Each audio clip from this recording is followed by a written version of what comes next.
Yes, board आपको clear दिखाई दे रहा है, आवाज क्लियर आ रही है, ताकि हम स्टार्ट करें। बताइए। Yes sir. ओके, देखिए हम कर रहे हैं सिग्मंड फ्रॉइड की जो थ्योरी है हमारी, वो साइको एनालिसिस जो थ्योरी है वो हम कर रहे हैं। ठीक है, अभी तक हमने क्या किया, उससे एंजाइटी तक हम कर चुके हैं, जिसमें हमने लेवल ऑफ माइंड पढ़ा है, उसमें पर्सनालिटी का स्ट्रक्चर हमने पढ़ा है। ठीक है, उसके बाद हमने एंजाइटी किया। एंजाइटी क्या होता है, बेसिक बताइए, what do you mean by anxiety according to Sigmund Freud? कल मैंने आपको जब बताया था इट कि एंजाइटी क्या होती है। जब इट ईगो पर हावी होता है सर। जब हमारी पीठ और ईगो के बीच में गैप हो जाए, हमारी पीठ जो है वो ईगो के ऊपर बेसिकली क्या हो जाए, हैवी हो जाए, तो वो सिचुएशन जो है कि कॉन्फ्लिक्ट पैदा होता है माइंड के अंदर, और वो जो कॉन्फ्लिक्ट है हमारे माइंड के अंदर, उसी को हम बोलते हैं कि वो क्या होती है, एंजाइटी। Getting the point? ठीक है, अब एंजाइटी बेसिकली हमारे तीन तरह की, मैं कल भी पढ़ा था, एक बार दोबारा पढ़ लेते हैं। एंजाइटी हमारी तीन तरह की एंजाइटी बताई है सिग्मंड फ्रॉइड ने। पहली जो है वो है आपकी रियल एंजाइटी। पहली क्या है? Real anxiety. Real anxiety basically वो होती है जो एंजाइटी क्या है, एग्जिस्ट करती है। क्या करती है? एग्जिस्ट करती है। जैसे कल एग्जाम में आप जो हमें एंजाइटी होगी ना, वो रियल एंजाइटी है, क्योंकि किसी इवेंट के होने से हमें वो क्या होगी, वो एंजाइटी होगी, तो हमें वो रियल एंजाइटी होगी। मोरल एंजाइटी क्या होती है? What do you mean bye moral anxiety? मैंने कल भी आपको बताया था, बताइए। जैसे मर्डर करने के बाद सर वो गिल्ट फील हो। हाँ जी, जो जो सोशल वैल्यूज की बात करता है, जो आपकी आपको आपके जो सोशल क्वालिटीज है उसको लेकर के आपको चिंता है ना, वो आपकी मोरल वैल्यूज होती है, सॉरी मोरल एंजाइटी होती है। और न्यूरोटिक एंजाइटी हमारी वो होती है जो हम इररिलेवेंट एंजाइटी करते हैं। इररिलेवेंट क्या करते हैं, जैसे कोई बात नहीं है, उसको रिपीट किया है, उसके ऊपर ओवर थिंकिंग करते रहते हैं, ओवर थिंकिंग करते रहते हैं, वो जो हमारी एंजाइटी होती है वो बेसिकली होती है न्यूरोटिक एंजाइटी होती है। और बेसिकली इसी एंजाइटी को ठीक करने के लिए सारे के सारे जो है इस थेरेपी का निर्माण किया गया। थेरेपी का पॉइंट, यस। तो ये तक यस ये सर। जो हमने कल से हमने कर लिया, कल से ये वाला हमने किया। ठीक है, आगे देखिए, ध्यान दीजिएगा। देखिए, ये जो एंजाइटी है ना, ये जो एंजाइटी हमारे ब्रेन के अंदर पैदा हुई है, हमारे माइंड के अंदर जो एंजाइटी जो चिंता बनी ना, उसको रिड्यूस करने के लिए, उसको कम करने के लिए अकॉर्डिंग टू सिग्मंड फ्रॉइड हम करते हैं ईगो डिफेंस मैकेनिज्म। देखिए, जब आपकी ईगो के ऊपर हैवी होती है, अब जब आपकी ईगो के ऊपर हैवी होती है, ईगो क्या है, ईगो आपकी खतरे में है, ईगो क्या है, खतरे में है, डेंजरस है। तो इस ईगो को सेव करने के लिए, इस ईगो को बचाने के लिए सर हम जो करते हैं उसको बोलते हैं ego defence mechanism. Yes, sir आवाज गूंज रही है, थोड़ी क्लियर नहीं आ रही। आवाज तो नहीं चाहिए, कल भी नहीं थी। ठीक है, कल चलो तो थोड़ा ठीक थी आराम से सर, आज बोलिए। थोड़ी सी। हेलो, आगे मेरी आवाज क्लियर है?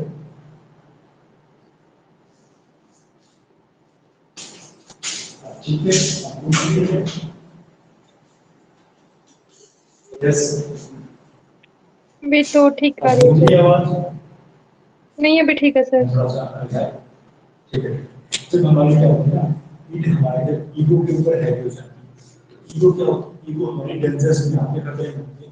तो इस ईगो को सेव करने के लिए, इस ईगो को बचाने के लिए हम क्या करते हैं, ईगो डिफेंस मैकेनिज्म करते हैं। क्या करते हैं? ईगो डिफेंस मैकेनिज्म करते हैं। Getting my point? Ego defence mechanism का मतलब है हम हमारी ईगो को डिफेंड करते हैं, ईगो को बचाते हैं। इससे इनसे जो डिमांड होती है वो हमारी ईगो के ऊपर, रियलिटी के ऊपर हैवी हो जाती है। और जो हमारी रियलिटी क्या होती है, वो क्या है, डेंजर्स में आती है, खतरे में आती है। उसके खतरे में आने से क्या होती है, एंजाइटी पैदा होती है। इसी एंजाइटी को रिड्यूस करने के लिए हम ईगो डिफेंस मैकेनिज्म यूज करते हैं। Yes, getting my point? Yes, yes sir. समझ में आ गया इतना? Yes sir. देखिए, जो ईगो डिफेंस मैकेनिज्म का जो कॉन्सेप्ट है ना, वो बेसिकली ओरिजिनल सिग्मंड फ्रॉइड का नहीं है, वो बेटी अन्ना फ्रॉइड का है।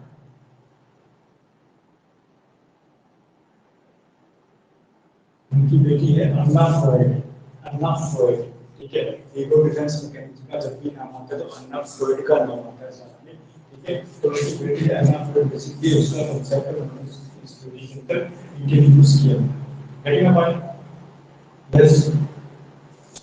चलिए, अब वो जो ईगो डिफेंस मैकेनिज्म यूज करते हैं वो बहुत सारे होते हैं, तो आपको कुछ ईगो की ईगो मैकेनिज्म को लिखा है, बाकी आप किसी भी बुक में जाइए वहां पे क्या है जी, आपको वो सारे के सारे लिखे हुए मिलेंगे, वो पढ़ के आपको समझने में कुछ कुछ ईगो डिफेंस मैकेनिज्म, ठीक है। रिप्रेशन, प्रोजेक्शन, डिस्प्लेसमेंट, रिग्रेशन, ठीक है, रिएक्शन फॉर्मेशन और डिनायल, ठीक है। देखिए, जब भी है हमारी ईगो खतरे में आती है, तब हमें लगता है कि हमारी बेइज्जती होने वाली है, तो हम क्या करते हैं, उसमें छोटे छोटे बहाने बनाते हैं, अपने आप को सेव करने के लिए हम बहाने बनाते हैं। तो जब अपने आप को सेव करने के लिए बहाने बनाते हैं ना, बेसिकली वही होती है ईगो डिफेंस में, कहते हैं ईगो डिफेंस। जैसे पेपर में रिजल्ट, पेपर का आपका रिजल्ट आया, पेपर का रिजल्ट आया, पेपर में आपके पेपर नंबर आ गए, अब हमें पता है क्या कि मैं पढ़ा नहीं था इसलिए मेरे नंबर क्या है, कम आए, बट हम क्या करते हैं, अपने आप को सेव करने के लिए, अपनी ईगो को सेव करने के लिए क्या करते हैं, पेपर बाहर से आया था, टीचर ने अच्छे से चेक नहीं किया, ठीक है, टीचर ने पढ़ाया नहीं था, मैं बीमार था, जो भी हम बहाने बना रहे क्या बने अपने आप को सेव करने के लिए, तो वो जो बहाने ना बेसिकली ये हो जाएंगे ego defence mechanism. Getting the point? Yes, clear है the meaning of ego defence mechanism? आगे चलिए, ठीक है। सर आवाज नहीं खत्म हो रही है, और सभी को समझ आ रहा है क्या? सर सही बोला, इसमें यस आवाज बताइए। नहीं आ रही है। Okay okay okay, wait a minute, wait a minute. वो होता है हमारा रिएक्शन, रिएक्शन फॉर्म्स, ठीक है। उसके बाद हमारा क्या है, डिनायल, उसके बाद है डिनायल। डिनायल का मतलब होता है डिले कर देना या उसको मना कर देना, उसको रिजेक्ट कर देना कि नहीं ये तो है ही नहीं, ठीक है। जब आपको लग रहा है कि आपके ऊपर आपकी ईगो डिफेंड करने की बात आ रही है, तो आप क्या करते हो, उस पर्टिकुलर बिहेवियर को डिनाई करते हो, इग्नोर कर देते हो कि नहीं ये मैंने नहीं किया, ये मेरे साथ नहीं हो सकता, बोलो कि जो हम कहते हैं बोलो ये सब झूठ है, ठीक है। तो वो क्या है, हम क्या करते हैं उस पर्टिकुलर बिहेवियर को या उस पर्टिकुलर रिएक्शन को क्या करते हैं, डिनाई करते हैं, उसको मना करें, उसको रिजेक्शन करें, नहीं ऐसा नहीं हो सकता। तो सपोज क्या बीमार है, आप मना करते हो बीमार हूँ तो बीमार हूँ, तो क्या कर रहे हो, डिनाई कर रहे हो। जैसे कि अक्सर हमारे साथ या हमने देखा भी है, जो अगर कोई इंडिविजुअल किसी बीमारी से ग्रसित है, जिसको कैंसर से ग्रसित है, तो अपने आप को बूस्ट करने के लिए वो क्या करता है कि नहीं यार कोई बीमारी नहीं, तो वो क्या करते हैं अपनी बीमारी का इलाज डिनाई करता है, तो वो है ईगो डिफेंस मैकेनिज्म। तो क्लियर है ये ego defence mechanism, depression, projection, displacement, regression, reaction formation and denial. बताइए सर, इससे अलग और भी हैं लेकिन वो आपको बुक्स में पढ़ने पड़ेंगे, पांच सात और हैं इनसे अलग, बिल्कुल इजी हम बुक से पढ़नी पड़ेंगी आपको। देखिए जितना मैं यहाँ करवाता था वो एनफ नहीं है, इसको एक्सप्लोर करने की बारी आपकी है, वो आप बुक्स पढ़ोगे तब इसको अच्छे से एक्सप्लोर कर पाओगे। लेकिन मैं जो करा रहा हूँ एनफ नहीं है, इसको आप और भी एक्सप्लोर कर सकते हैं बुक्स से पढ़ के, ठीक है। अच्छे अच्छे बुक्स पढ़िए, इंग्लिश वाले बुक्स पढ़िए, ये चीजें आपको बिल्कुल क्लियर हो जाएंगी। क्या तक क्लियर है सिग्मंड फ्रॉइड के ईगो डिफेंस मैकेनिज्म तक? बताइए सर एक बार ये रिएक्शन फॉर्मेशन वाला दोबारा से करवा दो। ओके, रिएक्शन फॉर्मेशन, देखिए जो भी हमारा बिहेवियर होता है ना एट ए प्रेजेंट टाइम, जो भी हम बिहेव करते हैं, ठीक है, तो उससे उल्टा हम क्या करें, रिएक्शन देंगे। एक एक्शन हुआ है उसको रिएक्शन देंगे। जस्ट सपोज आप गिर जाओगे और आप घुटने में चोट लगी, अब तो घुटने में चोट लगी तो दर्द होगा, दर्द होगा तो रोना आएगा, लेकिन हम ऊपर खड़े होकर ये देखते हैं बेसिकली बच्चे कि कोट को देख रहा है, ठीक है। अब वहां उसको दो चार लोग देख रहे हैं तो वो क्या करेगा, वो हंसने की कोशिश करेगा, चेहरे पे स्माइल, चोट लगी ऐसे ऐसे क्या करेगा, वो हंसेगा, लेकिन जैसे ही उसको लोग देखना बंद करता है तो रोने लगेगा। तो उस प्रेजेंट टाइम में उसका रिएक्शन कुछ और हो रहा था, लेकिन उसने उसी उल्टा रिएक्शन किया, यानी रिएक्शन फॉर्मेशन। यहाँ तक क्लियर है? बताइए इसे। कोई क्वेश्चन हो तो बताइए, वरना आगे चलिए। यस सिमरन, क्लियर है? Yes sir. चलिए उसके बाद है कि हमारा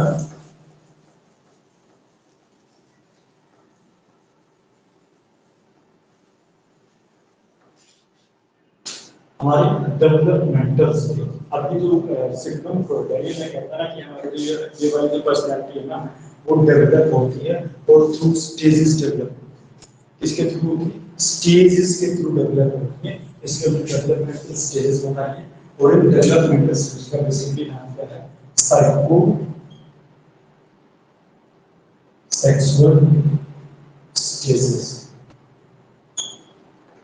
साइकोसेक्सुअल, साइकोसेक्सुअल का नाम क्यों रखा गया है? सिग्मंड फ्रॉइड बेसिकली वो दो हमारे इंस्टीट्यूट के ऊपर फोकस करते हैं, अग्रेशन एंड सेक्सुअलिटी। वो कहता है कि हम इन स्टेज से होकर के गुजरते हैं, हम हमारा प्लेजर है, हम जो सेक्सुअल बिहेवियर है उसको क्या करते हैं, हमारे स्टेज टू स्टेज करते हैं। स्टेज टू स्टेज परफॉर्मेंस होता है हमारा सेक्सुअल बिहेवियर। साइकोसेक्सुअल क्या उसको साइकोसेक्सुअल स्टेजेस का नाम दिया गया है। ठीक है, और इसी बात को लेकर के उसका क्रिटिसिज्म भी बहुत होता है कि सिर्फ और सिर्फ सेक्सुअल एक्टिविटी सब कुछ नहीं होता है, काफी सब ये भी कहते हैं, तो इसलिए क्या है इसका क्या होता है क्रिटिसिज्म। तो पहली जो स्टेज है वो है oral stage. Oral stage, oral मतलब what do you mean by oral? Orally, हमारे माउथ का प्रयोग होता है, हमारे मुंह का प्रयोग होता है। और ये जो स्टेज है इसकी ईयर जो होती है वो होती है 0 से लेकर के 200, 0 से 200। इसकी जो टाइमिंग है वो कितना है 0 to 2 ईयर। ये वाला क्वेश्चन एसटी एससीटेट लेवल तक पूछ लेते हैं, नेट में ऐसे क्वेश्चन नहीं पूछते हैं, एक क्वेश्चन पूछते हैं। ठीक है हाँ जी,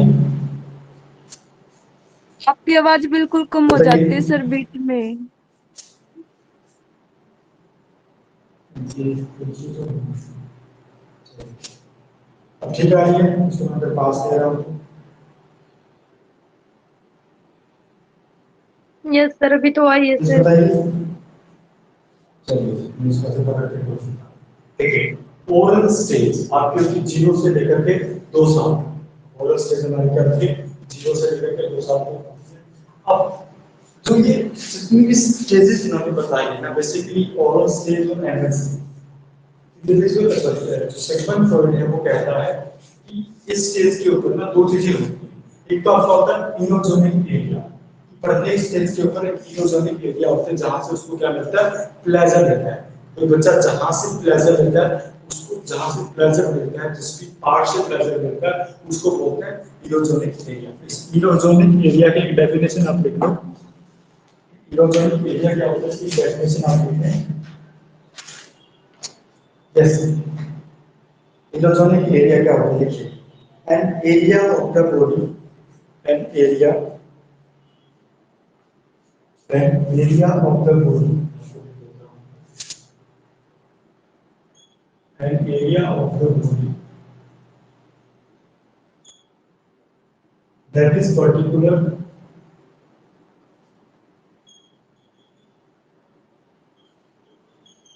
that is particular sensitive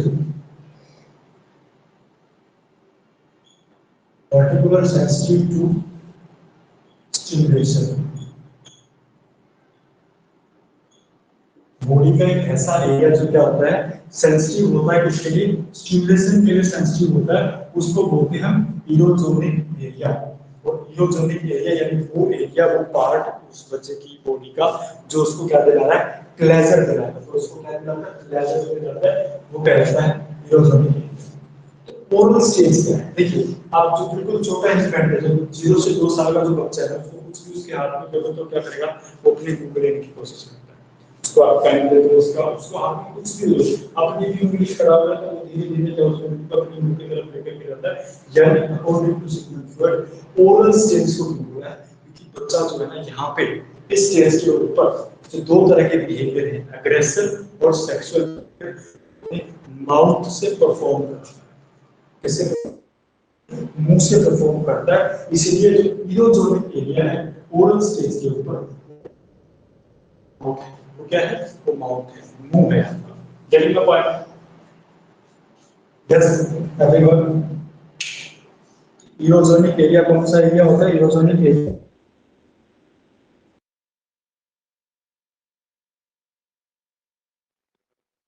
sir अब बिल्कुल भी आवाज नहीं आ रही, वीडियो भी रुक गई। क्या हो गया आपका? माउथ हो गया।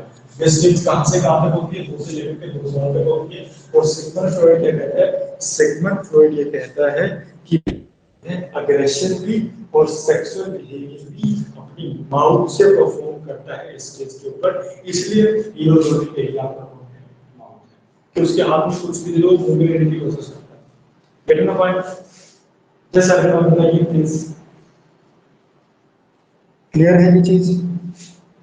Yes sir. ओके ठीक है। तो अब जो ओरल स्टेज के ऊपर ना बच्चा क्या है, टोटली अनकॉन्शियस है। इन्फेंट है, छोटा बच्चा, वो क्या है, वो सब कुछ अनकॉन्शियस लेवल पे, अनकॉन्शियस लेवल पे, इसलिए क्या है ओरल स्टेज पे पर्टिकुलर आपकी पीढ़ी होती है। बच्चा जब रो रहा है ना, बच्चा रो रहा है तो समझो उसको भूख लगी है। अब उसको भूख लगी है तो उसको क्या है, दूध चाहिए ही चाहिए, किसी भी कीमत पे चाहिए। आप कहीं से भी ला के उसको दूध चाहिए, वो रोता रहेगा जब तक उसको दूध नहीं मिलेगा। तो वो इसके ऊपर बेसिकली पर्टिकुलरली उसके अंदर जितनी भी एक्टिविटीज आ रही है वो ईड वाली होगी। पर्सनालिटी कौन सी वाली होगी? ईड वाली पर्सनालिटी। अब अगर ईड वाली पर्सनालिटी तो क्या करेगा, रोएगा चिल्लाएगा। अब वो रोना और वो चिल्लाना क्यों? क्योंकि उसको भोजन चाहिए, उसको खाना चाहिए, उसको दूध चाहिए। तो वो वाला एक्शन हमारा क्या होता है? प्राइमरी प्रोसेस एक्शन, जो हमने पहले भी किया था, जब हम ईड को डिफाइन करते हैं। Primary process action. Getting the point? यहां तक क्लियर है? यस बताइए, हरियर करके हरियर। Yes sir. It is clear now? Okay चलिए। उसके बाद देखिए, ये कहता है कि इरोजोनिक एरिया, इरोजोनिक एरिया की माउथ होता है। अब ये एक अजीब सी बात है, सर्जिकल सिंथेसिस का एक पूरे केस का ज्यादा क्रिटिसिज्म होता है। क्या होता है? क्रिटिसिज्म होता है। ये कहता है कि बच्चे की ना प्रत्येक स्टेज के ऊपर फिक्सेशन होती है। बच्चे की प्रत्येक स्टेज के ऊपर, एक सेकंड रुकिए, वहां से आवाज आ रही है, इसको बोल देता हूँ।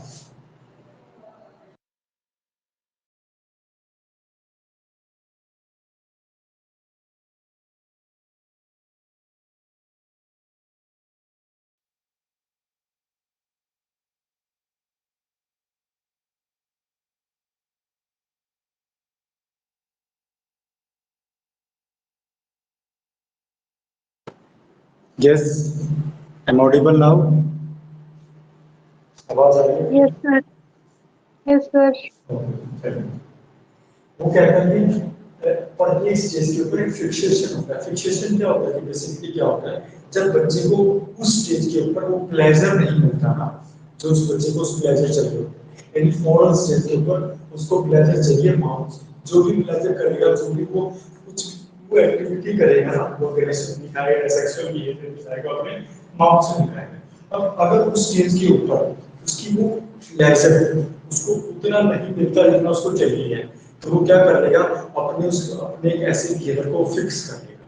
तो इसलिए क्या है, जब ओरल स्टेज के ऊपर फिक्सेशन होती है, तो अडल्ट जब वो बच्चा अडल्ट हो जाएगा तो उसका बिहेवियर कैसा होगा?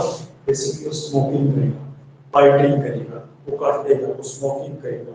ठीक है, अकॉर्डिंग टू सिग्मंड, वो जो किसी का जो बिहेवियर है वो ज्यादा करेगा।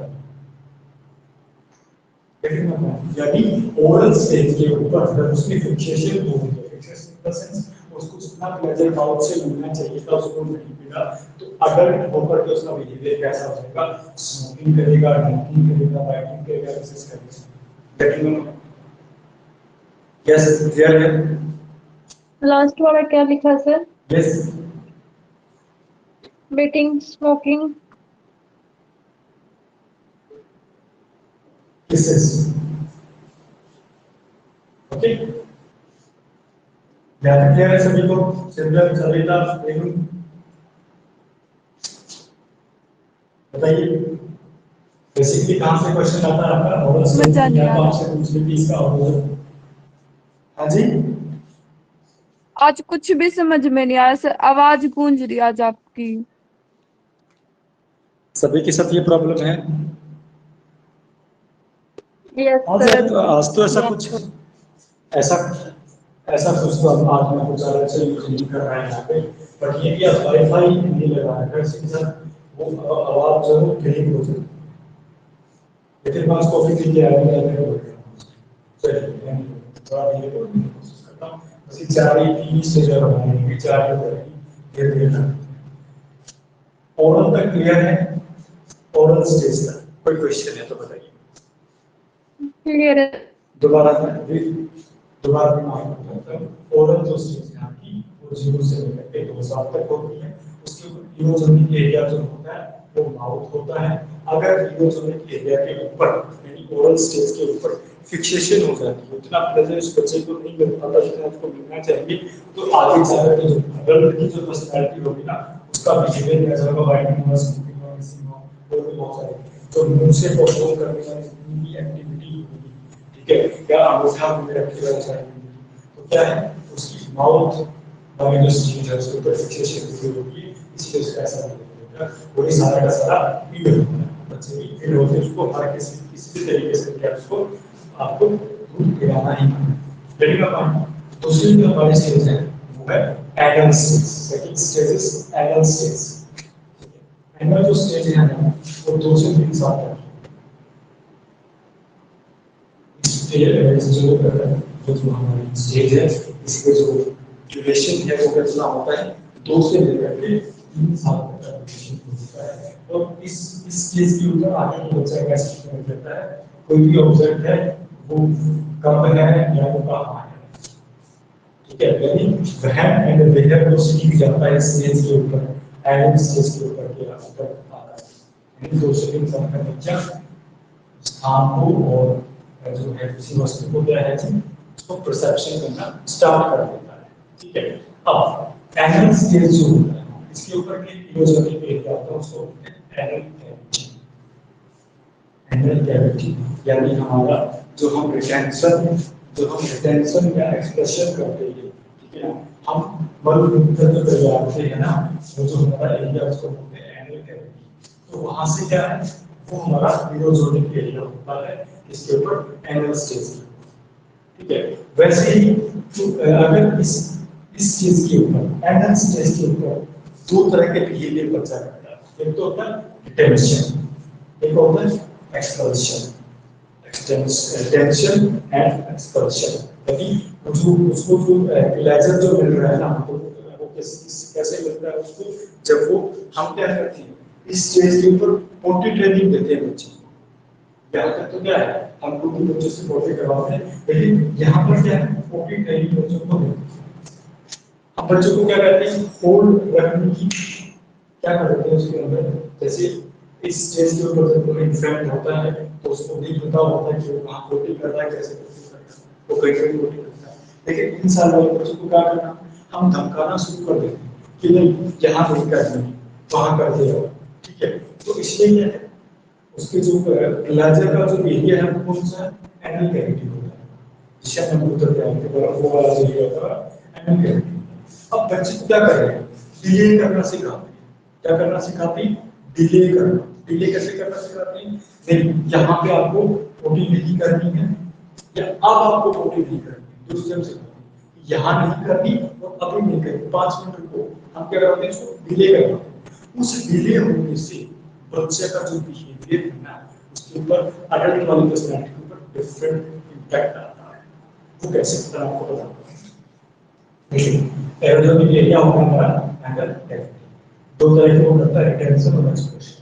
अब मान लो फिक्सेशन है, हमने बच्चे को क्या है टोलरेट करना नहीं सिखाया, बच्चे को क्या कर रहे हैं कि डिले करना सिखाते हैं कि अभी आपको पोटी नहीं करनी है, थोड़ी देर रुक जाइए। आप क्या करते हैं बच्चे के प्लेजर को क्या कर रहे हैं पोस्टपोन कर रहे हैं, बच्चे को प्लेजर को कर रहे हैं पोस्टपोन कर रहे हैं। ऐसा जो बिहेवियर होगा एडल्ट के अंदर जब कंजूस टाइप के जो होते हैं या अग्रेसिव बिहेवियर वाले, रिजिड होंगे, जिद्दी होंगे, अग्रेसिव होंगे अगर इस स्टेज के ऊपर एनल स्टेज के ऊपर उसकी फिक्सेशन होती है। अगर एनल स्टेज के ऊपर उसकी फिक्सेशन होती है तो अडल्ट जो पर्सनैलिटी होगी ऐसी भी अग्रेसिव होगी, रिजिड होगी और वो आपका कंजूस भी होगा और उसकी जो बॉडी की जो पावर है ना, यानी उसकी जो बॉडी का जो वेट है वो बिल्कुल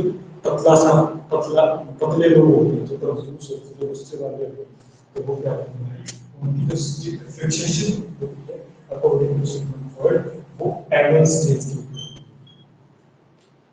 yes, getting my point? Clear है जी? या कुछ पूछना है इसके ऊपर?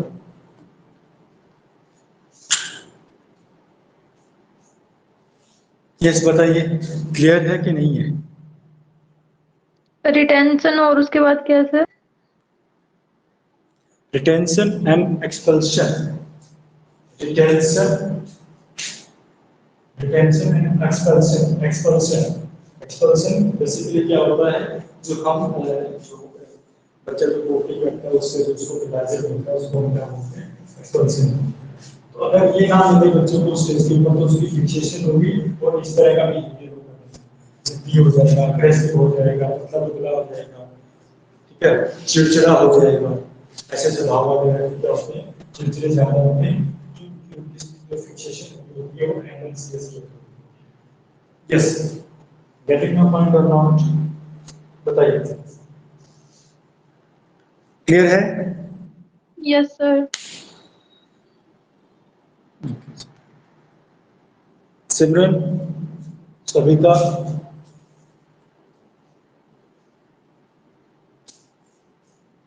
क्या कर सकते? चलिए, उसके बाद हमारा नेक्स्ट क्या है? नेक्स्ट है कि हमारा नेक्स्ट जो स्टेज है वो हमारी फेलिक स्टेज। और अकॉर्डिंग टू सिग्मंड फ्रॉइड जो सबसे ज्यादा इंपॉर्टेंट, अगर अकॉर्डिंग टू सिग्मंड फ्रॉइड देखें तो सबसे ज्यादा इंपॉर्टेंट जो स्टेज है ना वो फेलिक स्टेज है। ये क्वेश्चन ऐसा के अंदर पूछा गया होगा कि अकॉर्डिंग टू सिग्मंड फ्रॉइड सबसे इंपॉर्टेंट साइकोसेक्सुअल स्टेज कौन सी होती है, वो फेलिक स्टेज होती है। यही वो टाइम है, क्या है, यही वो टाइम है बच्चा क्या है कि अपने सेक्सुअल टेंशन को क्या करता है, डिफरेंशिएट करना शुरू करता है, अपने सेक्स का उसको पता चल जाता है, मेल और फीमेल इनके बारे में उसको नॉलेज होना स्टार्ट हो जाती है। यानी अपने जो सेक्सुअल जो टेंशन है ना, यहाँ तक क्या था, वो अपना सेक्सुअल बिहेवियर माउथ से भी कर रहा था, कैविटी से कर रहा था, दोनों क्या थे, हैंड कैविटी और माउथ से। अब ये वाला स्टेज है उसको पता लग जाता है कि बॉयज क्या है, गर्ल्स क्या है, ठीक है, बॉयज और गर्ल्स का कॉन्सेप्ट उसके अंदर आता है। तो अपने जो सेक्सुअल बिहेवियर है, सेक्सुअल टेंशन जो ना अपने जेनिटल पार्ट के ऊपर क्या कर देता है, शिफ्ट कर देता है। क्या करता है जी, जेनिटल पार्ट के ऊपर शिफ्ट कर देता है। तो यहाँ पर जो है जो भी अगर एरिया हमारे फेलिक स्टेज के ऊपर वो होता है आपका जेनिटल पार्ट। रिप्रोडक्टिव ऑर्गन जो होते हैं हमारी बॉडी के, रिप्रोडक्टिव ऑर्गन मेल और फीमेल के, वो क्या होता है, उसके जेनिटल पार्ट होते हैं और वो भी एरिया होता है आपका यूरोजोनिक एरिया। लेकिन अपन 4 से 5 साल की स्टेज होती है, सबसे इम्पोर्टेंट माना है इसमें, क्योंकि इसके ऊपर क्या है वो बॉयज एंड गर्ल्स का कॉन्सेप्ट सीख जाता है, यानी वो सेक्स के बारे में जान जाता है कि बॉयज और गर्ल्स ये दो कॉन्सेप्ट उसके अंदर आ जाते हैं। तो उसको क्या है वो अपने उसी तरीके से बिहेवियर करना स्टार्ट कर देता है और क्या है अपना सेक्सुअल टेंशन है वो खाने के लिए जाता है अपने जेनिटल पार्ट पे लेकर जाता है। लेकिन अपन यस, क्लियर है कि नहीं बताइए? Yes sir. और दो चीजें और इसी स्टेज के ऊपर बड़ी, दो बातें इसी स्टेज के ऊपर बड़ी इंपॉर्टेंट है कि एक तो आपका ओडिपस कॉम्प्लेक्स, दूसरा आपका इलेक्ट्रा कॉम्प्लेक्स। ओडिपल कॉम्प्लेक्स और इलेक्ट्रा कॉम्प्लेक्स, यहां से क्वेश्चन पूछे जाते हैं। तो what do you mean by Oedipal complex? Oedipus एक राजा था, ठीक है, ओडिपस ओडिपस कहता है एक राजा था। ओडिपस एक राजा था, उसने क्या किया था कि अपनी ही अपने और अपने फादर को मार के अपनी मदर से शादी कर दी। ओडिपस एक राजा था, यही माइथोलॉजी है बेसिकली। उसके अंदर क्या है कि वो क्या करता है, अपने ही फादर का कत्ल करके अपनी मां से शादी कर दिया। तो उससे क्या है तो सिगमंड फ्रॉइड ने दो हमारे क्या निकाले हैं, कॉम्प्लेक्सेस निकाले हैं, कॉम्प्लेक्सेस बिहेवियर निकाले हैं, ऑर्डिनल और इलेक्ट्रा। ऑर्डिनल में बेसिकली क्या है, बॉयज जो है बॉयज अट्रैक्ट होते हैं अपनी मदर की तरफ, बॉयज अट्रैक्ट होते हैं अपनी मदर की तरफ, यानी कहते हैं जो लड़कियां जो होती है अपनी फादर की चहेती होती है और लड़की जो चहेती है अपनी मदर की चहेती होती है। यानी क्या कर रही है इस स्टेज के ऊपर, इस स्टेज के ऊपर, पहले स्टेज के ऊपर वो अपोजिट सेक्स को समझ रही है। किसको समझ रहे हैं? अपोजिट सेक्स को समझ रही है। तो इसलिए बॉयज अट्रैक्ट होंगे किसकी तरफ? मदर की तरफ, और गर्ल्स अट्रैक्ट होंगी फादर की तरफ। जब गर्ल्स फादर की तरफ अट्रैक्ट होंगी उसको बोलते हैं इलेक्ट्रा कॉम्प्लेक्स, इलेक्ट्रा कॉम्प्लेक्स। और बॉयज जब मदर की तरफ अट्रैक्टेड होती है उसको बोलते हैं ओडिपस कॉम्प्लेक्स या Oedipal complex. Getting my point? Clear है ये दोनों चीजें, Oedipus complex and Electra complex, Oedipus complex and Electra complex. बताइए। Yes sir. हाँ जी, सर क्लियर है। ओके। बाकी सभी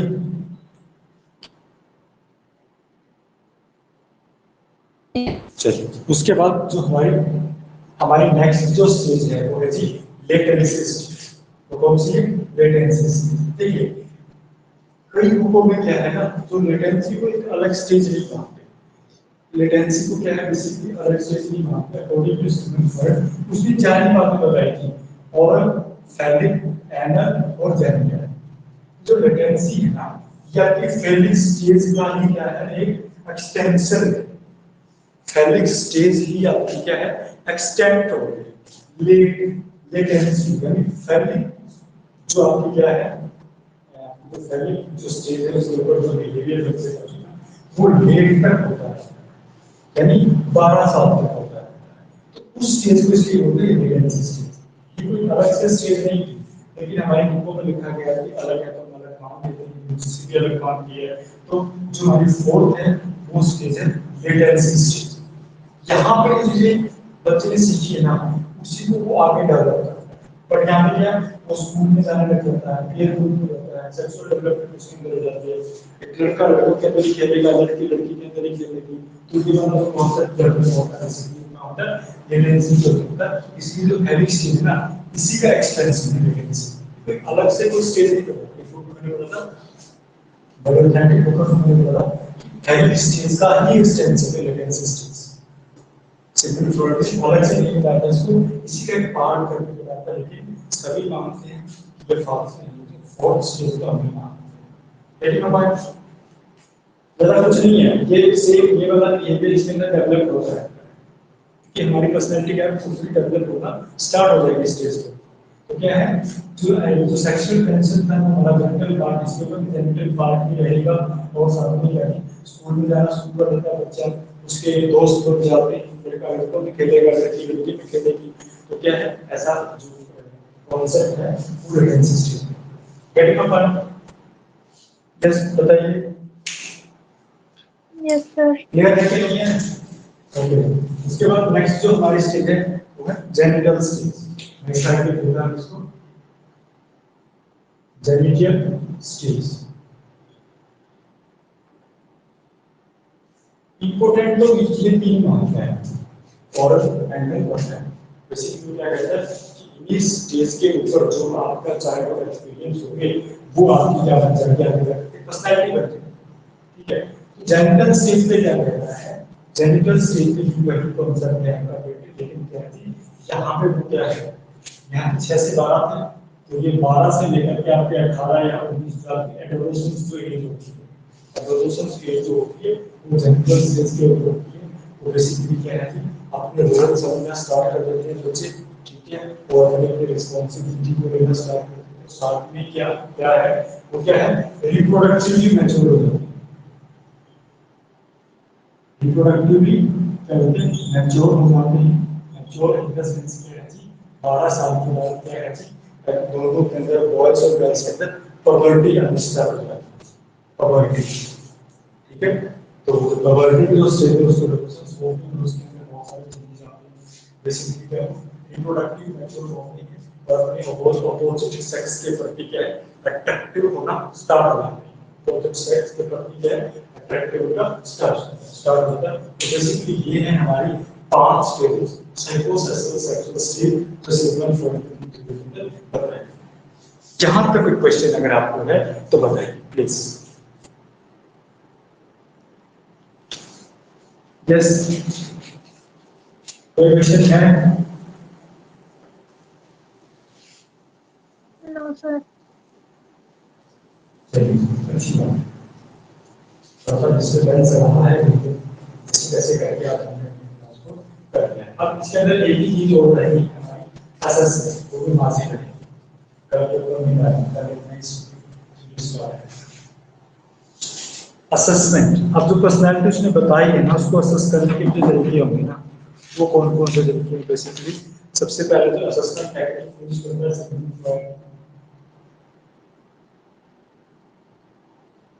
असेसमेंट टेक्निक कौन सी है? Free association, free association. और ये इसी की है, इसी के द्वारा युक्ति भी थी, इसी के द्वारा दी गई थी। फ्री एसोसिएशन क्या होता है? बेसिकली क्या था, मैं आपको सुनने में आता कि वो क्या करवाना चाहते हैं, वो अपने अनकॉन्शियस लेवल को खाली करवाना चाहते हैं। तो उस अनकॉन्शियस लेवल को खाली करवाने के लिए जो जो भी टेक्निक यूज होती है उसको बोलते हैं असेसमेंट टेक्निक। ठीक है, तो सबसे पहले फ्री एसोसिएशन। फ्री एसोसिएशन में क्या होता है, आपको क्या है ना, आपको एक कोर्स के ऊपर बैठाया जाता है। बेसिकली टेक्निक है जो परफॉर्म की जाती है। इसके अंदर क्या करते हैं, एक कोच के ऊपर बैठाते हैं, तो पीछे बैठ के क्या करते हैं, उसको रिलैक्स महसूस करवाते हैं।